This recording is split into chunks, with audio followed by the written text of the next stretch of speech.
बदलापूर अत्याचार प्रकरणाची मुंबई हायकोर्टाकडून दखल, सुमोटो याचिकेअंतर्गत सुनावणीला सुरुवात, आरोपीला कठोर शिक्षा देण्याची मागणी।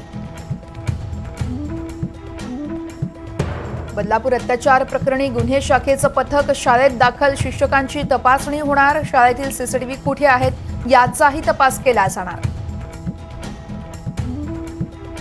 बदलापूरच्या आंदोलनानंतर आतापर्यंत 60 जणांना अटक, 1500 पेक्षा जास्त जणांवर गुन्हे दाखल, अटकेतील आंदोलक स्थानिक असल्याचा राऊतांचा दावा। शाळांमध्ये सुरक्षाविषयक उपाययोजनांच्या अंमलबजावणीसाठी GR जारी, शाळा आणि परिसरात महिनाभरात सीसीटीव्ही बसवणं बंधनकारक, कर्मचारी नियुक्त्यांची माहिती पोलिसांना कळवणं देखील अनिवार्य। बलात्काराच्या एका प्रकरणात फास्ट ट्रॅकमध्ये खटला चालवून 2 महिन्यात आरोपीला फाशी दिली, मुख्यमंत्री एकनाथ शिंदेंचा दावा, तर मुख्यमंत्री फेक नेरेटिव्ह पसरवत असल्याचा वडेट्टीवार यांचा आरोप।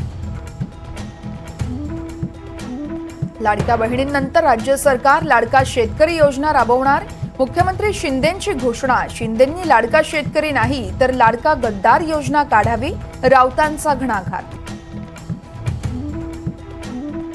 MPSC विद्यार्थ्यांच्या आंदोलनात कालपासून रोहित पवारांचा ठिय्या, नोटिफिकेशन निघेपर्यंत हटणार नाही, रोहित पवार यांचा आक्रमक पवित्रा। MPSC आंदोलनावर सरकारनं योग्य निर्णय घ्यावा, अन्यथा स्वतः मैदानात उतरणार, शरद पवार यांचा राज्य सरकारला इशारा।